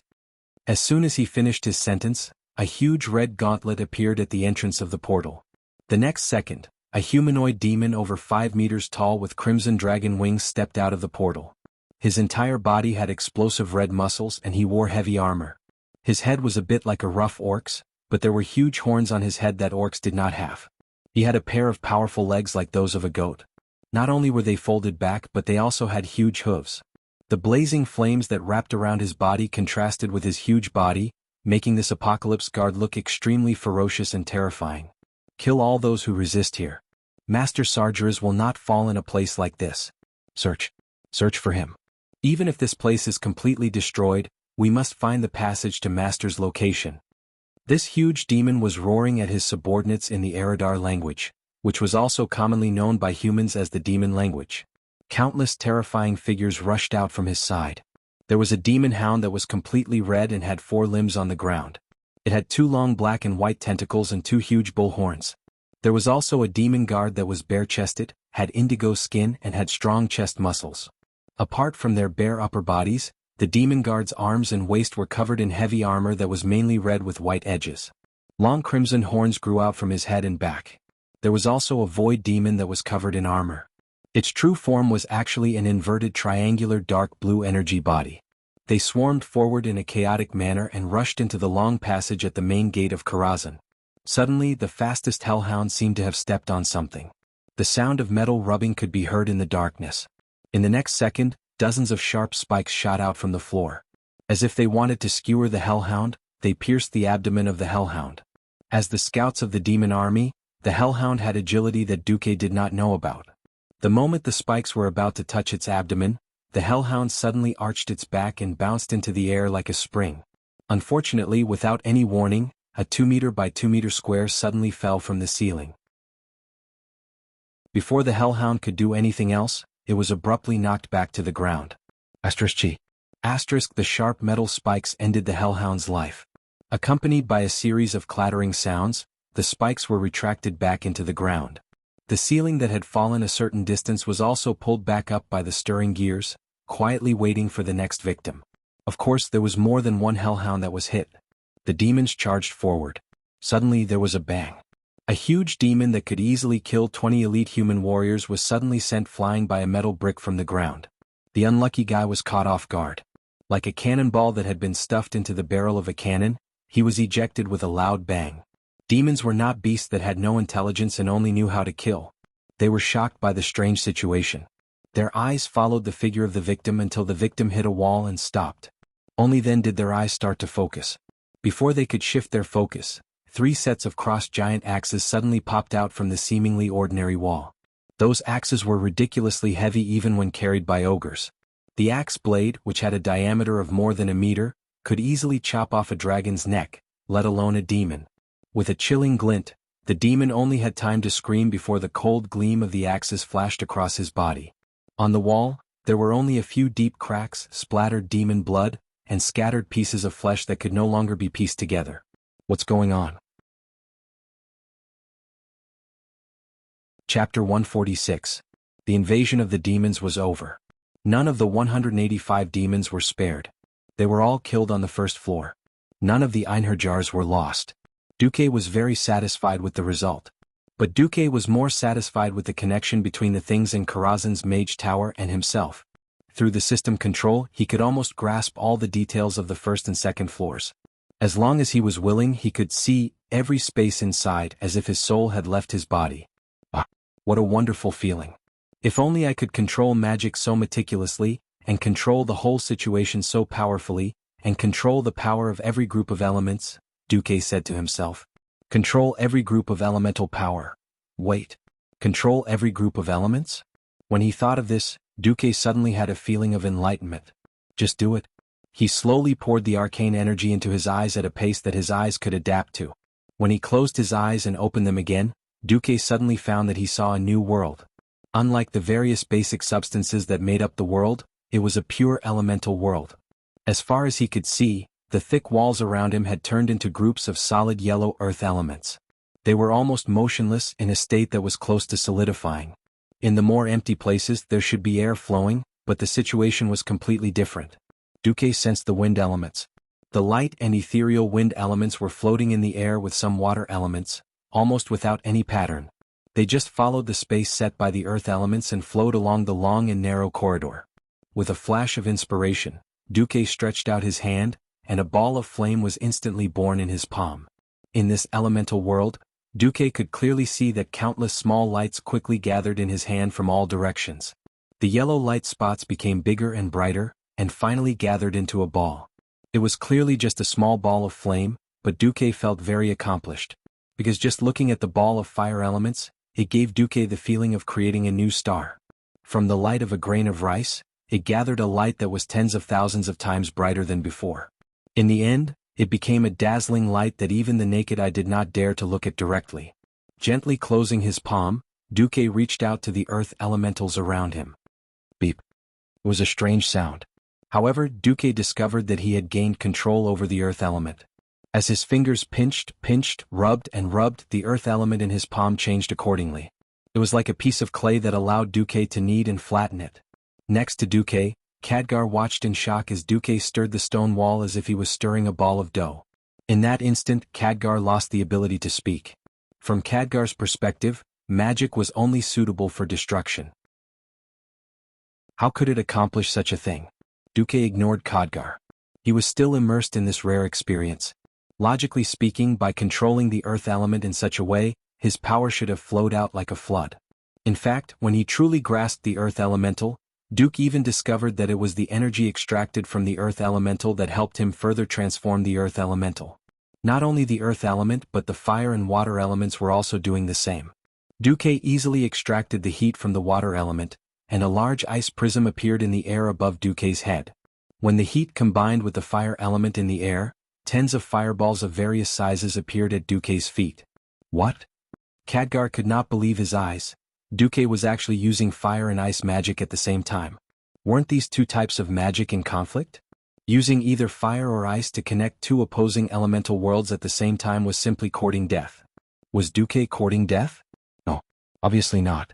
In Khadgar's field of vision, Duque lightly flicked his finger, combining the ice prism and the fireball into a frost-fire arrow that contained both the power of fire and ice. The frost-fire arrow pierced through the first wall, leaving behind a burn mark the size of a bowl. It then pierced through the second wall, leaving behind a large hole covered in ice. Finally, it exploded at the third wall, causing half of the wall to collapse. This was not the end. The first wall had clearly been scorched by fire, but a second later, it had completely turned into ice and exploded. The second wall was the exact opposite. What exploded from the ice crack was a blazing magma-like flame. Khadgar was completely stunned. How is this possible? Duque did not reply. Instead, he muttered to himself, I understand why Earth mages are Earth mages. It's because Earth mages can only be fixed to the ground, unable to move at all. They can only passively receive power from their surroundings. But sky mages are different. Everything in the sky can be used by them, changed by them, created for them, and destroyed for them. Thus, sky mages are the rulers of the entire sky. As the word ruler was spoken, Duque felt that in his spiritual world that had been lost for a long time, in that dark and chaotic world where he could not find his way forward, a bright light seemed to flash. That light was like a spark that set a prairie ablaze, splitting into two into four, splitting endlessly. In just a moment, Duque's entire spiritual world had been lit up, and the endless flames had finally heated up the entire spiritual world. Brighter and brighter, hotter and hotter. Then, the illusion of light in the spiritual world shattered, turning into information that Duque could understand and the system elf could accept. Countless green lights and characters appeared on Duque's retina, finally turning into a line of extremely eye-catching green characters. Congratulations, host. You have successfully become a sky mage. Duque suddenly realized that this was the legacy that Medivh had left for him. If he did not accept Karazhan, he would not have started to modify space. If he did not modify space, he would not have had a deep understanding of space. Without this understanding, he would not have been able to advance. This was not something that any book could teach him. Only by personally experiencing it would one be able to master the power to dominate the elements of heaven and earth, amidst the countless changes of the elements of heaven and earth. Phew. Duque let out a long breath. At this moment, a line of red words suddenly popped up. Your servant Reginald Windsor is in a state of near death. Chapter 147. Was Stormwind going to be destroyed? This was what every citizen of Stormwind had been discussing in private for the past few months. The orcs were too terrifying. Every survivor of the orcs was telling their fears to others. If it wasn't for King Lang, clad in dazzling golden armor, patrolling the walls of Stormwind 3 times a day, perhaps this unease would have spread endlessly. Lang Rin, Anduin Lothar, and Bolvar for Dragon. The 3 of them had become the backbone of the people's hearts at some point. Looking at the walls that were getting thicker and taller, looking at the huge archer towers and catapults that were growing a story higher every day, the people's hearts were finally a little comforted. Standing on the outer wall of Stormwind and looking at the dense forest in the distance for a while, Lang retracted his gaze. The original outer wall of Stormwind had been modified beyond recognition. After the outer wall was almost doubled in thickness with that magical cement, the height of the wall had also increased by half. Not only that, there were 2 more walls outside the outer wall and 2 huge hunting spaces between the walls. According to the blueprint, this was called Barbican. The 3 walls were connected by a relatively narrow passageway. At the crucial point there was only a large iron plate. Next to the iron plate was a bolt, which was attached to a small passageway. As long as a soldier pulled out the bolt or someone on the wall pulled out the iron chain connecting the bolt, the iron plate would fall. Not only that, but the newly built walls were also different from the traditional ones. From the outside there were many enigmatic diamond-shaped structures. Whether it was Lothar or Bolvar, all the officers who had been to the front lines had said that this structure was very good. It could effectively defend against the crude but powerful catapults of the orcs. Behind the 3 outer walls was a huge hexagonal archer tower that rose from the ground. The pointed side of the archer tower pointed outwards, and the higher the tower, the narrower it became. If it wasn't for the invention of a technique called reverse mold, this would have been an inconceivable thing. Other than the archer tower, there were even larger turrets that could hold several ballistae or a large catapult. Just the sight of so many war machines was enough to make one's hair stand on end. And all of this was done after the beastmen invaded the elven forest. Edwin, are these all Duque's blueprints? Lang was very satisfied, but he still had some doubts as he asked the young man beside him. Edwin Van Cleef, 28, senior foreman of the Brotherhood of Masons. However, he was now employed by Duque to serve the king as a project supervisor sent by Duque. Yes, your majesty. Right now, Van Cleef was far from the evil leader of the faction of evil who was slandered by a despicable black dragon, persecuted by the nobles of Stormwind City, and rose up in revolt to form the Defias Brotherhood, to occupy the Moon Creek town in the western wilderness, turning the mines there into death mines, attacking any Stormwind citizens and resisting the regime of Stormwind City. Edwin Van Cleef was at his most hot-blooded and righteous age. He was flattered when Makarov came to him with Duque's orders. Makarov was Sea King Duque's butler. Duke Marcus, the kingdom's brightest star, a rapidly rising business magnate, a rising star in the world of magic, and the master of a new faction in Stormwind. And he was just a craftsman who was looked down upon by the upper class. He did not expect that Duque's representative, Makarov, would come to him personally. When Makarov explained the purpose of his visit, saying that Duque wished to take him in as a direct follower, he did not hesitate to accept Duque's invitation. Even though he never had the chance to meet his master, what happened afterwards further strengthened Edwin's loyalty. Duque wanted him to build a large number of fortresses for the kingdom to slow down the advance of the Orc army. He also wanted to modify Stormwind City's defense system. The pay was ample. Duque paid for all the wages in advance: gold coins, high-quality white bread, or delicious fish. When these choices were placed in front of Van Cleef, he almost cried on the spot. Due to the influx of refugees in Stormwind, the supply of daily necessities had become difficult, and these three items were urgently needed by the impoverished Mason Brotherhood.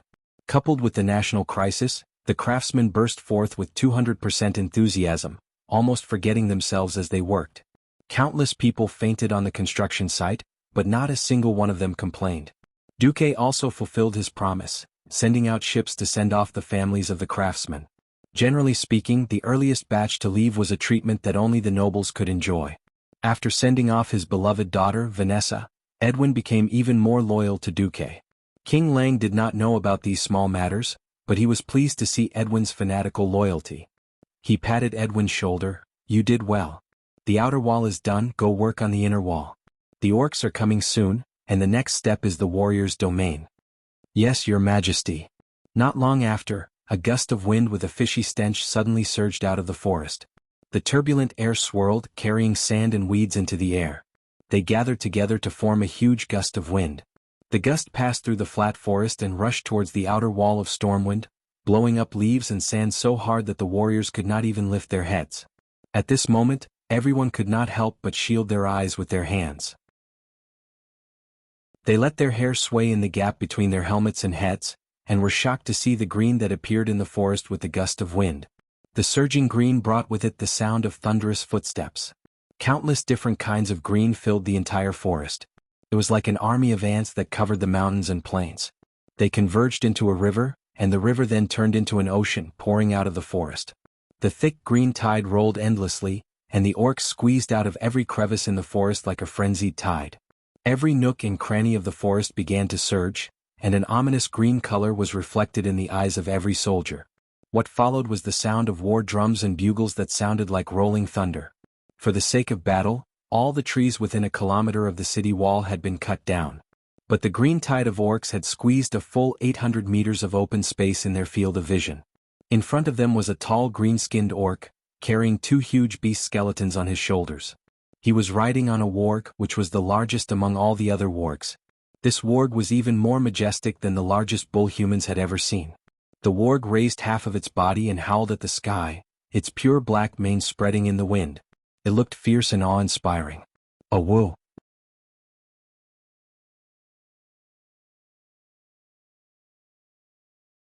Chapter 148. Woo woo woo. For thousands of years the wolves had been communicating with each other by howling. The alpha wolf's loud and fierce howl was heard, and all the wolves in the tribe responded immediately. The continuous and terrifying howl of the wolves was heard. A huge wave of sound engulfed the outer walls of Stormwind City. The terrifying sound suddenly made the warriors of Stormwind City think of a terrible rumor. The cruel and bloodthirsty orcs only ate living humans, and the warriors who died on the battlefield would be given to the wolves to eat. Thinking back on the habits of the wolves in this world, it was possible. Wolves were the wildest and most ferocious animals. They would not eat their own kind, and that was only when their own kind was still alive. Once their own kind died in any way, the meat of their own kind would be no different from other kinds of meat. The thought of their bodies being torn apart and eaten by these huge monsters made the hands of many new soldiers who had never faced orcs tremble, and their teeth chattered. Lang and Anduin, who were sitting on the highest level of the inner city wall, frowned when they saw this scene. At this moment, a messenger trotted over. Sir Windsor requested to fire the ballista. He said that there is a special ballista that can teach that beast a lesson. Proof. As the supreme commander of the front line, even if Lang was present, Lothar was the one who gave the orders most of the time. Seeing the signal, Windsor personally operated the ballista on the ballista that was almost 30 meters above the ground. He glanced at the flag that was stuck on the ballista that was fluttering in the wind and muttered, "The wind is from the east to the west. Wind force. Level 3. Then Windsor straightened his arm and raised his thumb to roughly estimate the distance. 250 yards. Finally, he adjusted the capstan to the scale that he had no idea what it was a few months ago. It was clearly marked on the scale that, according to the height, the distance had to be adjusted according to the distance when the capstan was full. Good. Fire. Thump, the loud sound of a bowstring was heard. At first, no one paid attention to the ballista. In this crude era, all kinds of heavy weapons had to be tested. Regardless of whether it was the ballista, catapults or cannons, they would generally fire in a certain direction and then slowly adjust. Whoever could hit the target within 3 rounds of shooting would be crowned as a godly archer. The first shot should have been the cannon. However, he could not find a qualified cannoneer in all of Stormwind. Even the 4 8-pounder cannons that Stormwind City currently had were bought from the dwarves' Iron Furnace Castle in a hurry after they lost the Battle of Red Ridge Mountain. The impromptu gunner training was simply not up to par. It couldn't be helped. In this era, apart from the nobles and a few lucky people, most people were illiterate. It was impressive to find a few smart people who knew how to fire a cannon. Hence, when Windsor volunteered to be the first one, Lang, Anduin, and Bolvar did not have much hope. Who knew that a miracle would happen? A long black rainbow streaked across the sky above Stormwind City, blinding the eyes of the orcs. From the sky, this black line seemed to be shooting straight towards the Great Chief's black hand. They watched as the black dot in the distance rapidly expanded in their field of vision. Not only the orc guards around the Great Chief, but even Black Hand himself also felt that something was wrong. *CK. How could a human ballista shoot so far? It was not that the orcs had never seen a human ballista. Most human ballista did not have such a long range. Of course, the orcs did not know that this was a specially modified ballista by a transmigrator who studied in a decathlon but was not proficient in any of the mechanical engineering disciplines. Without time to think, Orgrim Doomhammer, who was standing beside the Great Chief, suddenly swelled his muscles. This future Great Chief suddenly leaped forward and smashed the huge ballista in the air with his hammer. Bang! It had to be said that those who entered the realm of heroes were all freaks. A ballista with a speed of at least 50 kilometers per hour, and Orgrim the maniac just took it head-on. He had really hit the target. However, since it was something created by Duque, how could it be so simple? This was a specially made mother-child exploding arrow. Orgrim had indeed knocked away the mother arrow with his hammer, but even more of the smaller steel balls were raining down on the chief and the howling warg beneath him like a rain of shotguns. Clap, clap, clap, clap. The dense rain of bullets directly hit Black Hand and his precious warg leader. Ah. Oh. The Great Chief's scream and the warg leader's sorrowful cry caused the entire wolf pack to freeze. The warg's low intelligence made them unable to understand why their boss would suddenly stop screaming.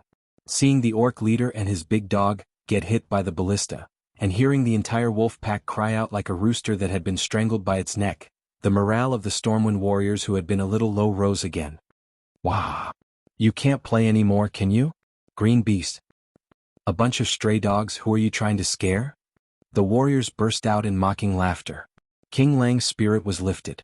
He gave Windsor a thumbs up and then pulled out his sword. The cold light of the king's sword was dazzling in the morning light. Lang's clear and loud voice spread across the 3 city walls. 1,000 years ago, our ancestors brought your ancestors to this valley. For 1,000 years we have lived here. Behind us is our home. This is the home of our descendants. Can we allow these cruel green beasts to occupy our home? No? No. No. Then what are you waiting for? Pull out your swords. Let the bodies of these green beasts fill the elven forest. At this time, Noxus was the first to respond. He pulled out his sword and raised it high. For Stormwind City. For Azeroth. For Stormwind City. For Azeroth. Swords and halberds were like a forest, cold light overflowing. Morale was high. Feeling the explosion of voices from the city walls, the chief's green face almost turned dark green. His heart ached for his old friend who was constantly crying. The steel balls that were shot out just now, he relied on the strength of his body after drinking the devil's blood and his thick skin to withstand it. But his warg had never drunk devil's blood. Wolves were never good at defense. Black Hand watched as his warg leader's eyes were blinded by the steel balls, and the front half of his body was filled with potholes and bloody wounds that were as deep as a finger's length. He knew that his old buddy was done for. He fiercely bared his fangs, and Black Hand directly smashed his beloved warg to death with his hammer. With endless anger, the chief's roar spread throughout the entire tribe. Attack. Chapter 149. As the earth rumbled, the green tide split into three. The sharp battle axes shone fiercely under the sun. Looking down from above, it was as if the elven forest had grown a giant trident. Lothar gently raised his left hand and slammed it down quickly and forcefully. Tut tut tut. After a strange sound of a winch loosening, 10 baskets of gravel were hurled from the 10 catapult towers behind Lothar that were higher than the tallest outer city wall. The irregular gravel scattered in the air, emitting a heart-chilling whistling sound. A few seconds later, under the acceleration of gravity, the gravel was like a storm that instantly enveloped the surging green tide. It was not that the orcs had used catapults before, but they had never seen such a way of using them. Usually, the orcs would not even bother to look at the gravel that was the size of a human's fist. But now, under the high speed, the gravel had become a lethal weapon. An unlucky orc who was hit first had his face deformed. Then, the bones of his cheeks and chin were crushed by the huge impact, along with his protruding fangs. The momentum brought the head and the burly body to a stop, and in an instant, it began to reverse the momentum of the body. The skull instantly turned into countless pieces of flesh and blood in the process. At the same time, the brain burst out and the neck bone broke at the same time. After the orc was blasted away, his corpse that was gradually turning cold fell to the ground. Most of the orcs who were hit either died on the spot or had their internal organs smashed to pieces. The blood they vomited was accompanied by a large amount of internal organ fragments. It was only a matter of time before they died. The great chief Black Hand and Orgrim narrowed their eyes at the fierceness of the humans' long-range firepower. This was just the beginning. As Lothar pulled out his long sword, it fell with a rustle. There was a whoosh at the same time in the gaps between the 3 layers of the city wall and the walls. Generally speaking, it was difficult to associate a buzzing sound with the dark sky. But after this buzzing sound, the entire sky darkened. Orgrim subconsciously looked up and saw a large black rain falling from the sky above the giant human city. He immediately recognized that it was a spear thrown by the despicable humans. This was the greatest blasphemy to the brave Horde warriors. Many soldiers didn't die on the battlefield, but from these strange and disgusting javelins. Once hit, the spearhead or the weak part of the spear shaft would be left in the body. In hot weather, even if you use a dagger to dig out the spearhead, it is very easy for the wound to rot. Orgrim had seen with his own eyes how a few warriors were dragged to their deaths. Damn it, there's a shaman. Orgrim could only mutter to himself. The traditional shamans of the tribe had been replaced by the more sinister and sinister warlocks. There wasn't a single shaman in the entire tribal expeditionary army who could heal. What infuriated Orgrim even more was the news he received. His close friend, the chief of the Frostwolf clan, Durotan, had brought his wife, Draka, to visit him 2 days ago. A few months ago, because he suspected that Ghoul Dan had made a deal with the demons. Ghoul Dan had acted first and used the great chief's dark hand to banish Durotan and the Frostwolf clan out of the tribe. That was the distant Alterac Valley. But 2 days ago, Durotan had told him about Ghoul Dan's betrayal. Orgrim swore that Ghoul Dan would be punished for his actions, and had sent one of his guards to send Durotan and his family off. Recently Ghoul Dan had disappeared. From what he could remember, Ghoul Dan had not appeared in public for more than 2 months. Orgrim requested that Black Hand punish Ghoul Dan and the Shadow Council, but was mercilessly rejected. This caused Orgrim's dissatisfaction to rise. All he lacked was a reason to explode. Looking at Black Hand's clumsy command, Orgrim felt like vomiting. the dark and heavy rain of javelins pounced on them, and the charging orcs seemed to have run into an invisible wall. In an instant they were like harvested wheat, falling in large swathes. The grass was a mess, and there were corpses of beastmen soldiers nailed to the ground everywhere. Before the battle, Orgrim had strongly urged the soldiers to be equipped with thick shields. After all, sieging a city was different from fighting in the field. But what did Black Hand say? The invincible beastman warriors do not fear the despicable javelins. This was simply using the beastmen soldiers to fill a pit of death that could never be filled. The dark portal had mysteriously closed, and Ghoul Dan had disappeared. The beastman expedition had no more reinforcements. The Horde's warriors were one less dead, and Black Hand was still wasting the lives of the warriors like this. Orgrim ground his fangs together. The city has been breached?